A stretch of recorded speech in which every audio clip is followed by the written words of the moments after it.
bring in Bobby Scully, a diving and salvage officer who worked on two major recovery efforts involving TWA Flight 800.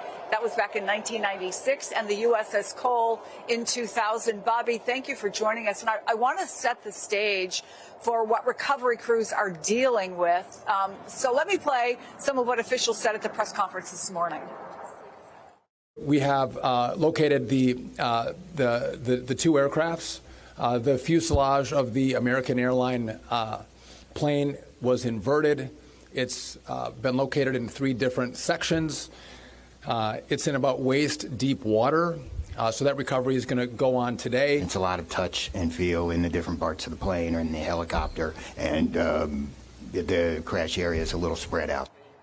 So waist deep water, three different sections, a lot of touch and feel. Explain to us exactly what's going on in the waters. Well, thanks for having me, Chris. And again, my condolences go out to the families also. It's just heartbreaking. And I hate that we're here again doing this. It's a little bit like we were up in Baltimore just, a little while ago, except that it's a lot more tragedy.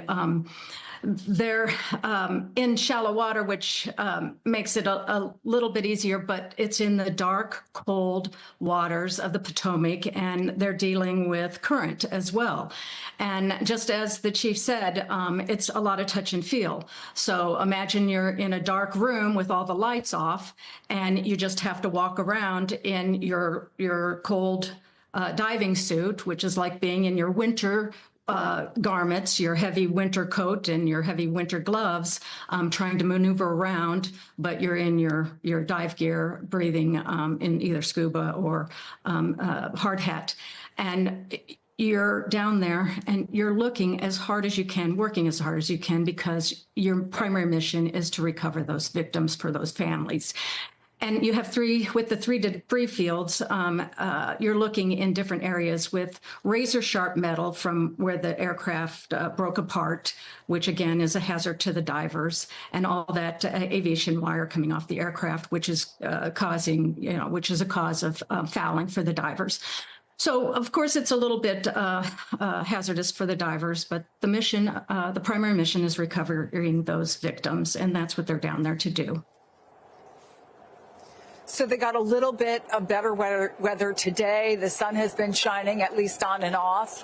The weather, obviously, the water is still cold, but some more bad weather is coming in. There may be even some rain or heavy rain later tonight, including an increase in the winds, which seem to be picking up just a little bit right now. How does that increase the difficulty for those divers? I assume they're going to continue to stay in those waters, or is there a point at which they can't? There's going to be some limitations on current, depending on what kind of diving equipment that they're using.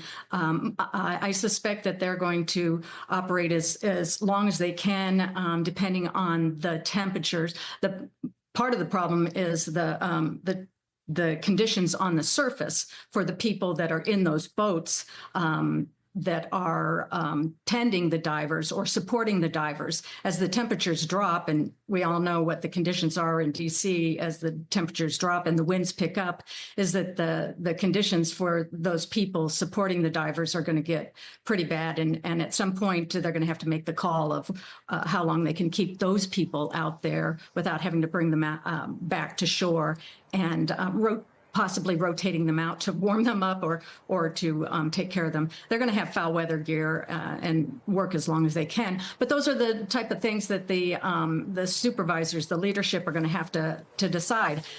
How many people they have that they can rotate out there until they have to pull them in and take care of their well-being before they can get more people out.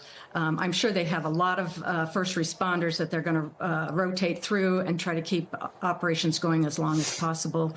But in these conditions in the middle of the winter on the Potomac, that's the type of things that they have to take into consideration until they can get all the victims recovered, and then work on whether they have to start bringing aircraft equipment up, or aircraft parts and pieces up for the National Transportation Safety Board's investigation, which is, I'm sure, the next part, as well as the black boxes if they haven't already recovered those. So it's a long haul. It's going to take them, days, maybe weeks. I imagine days in this case, since they know the location of the aircraft.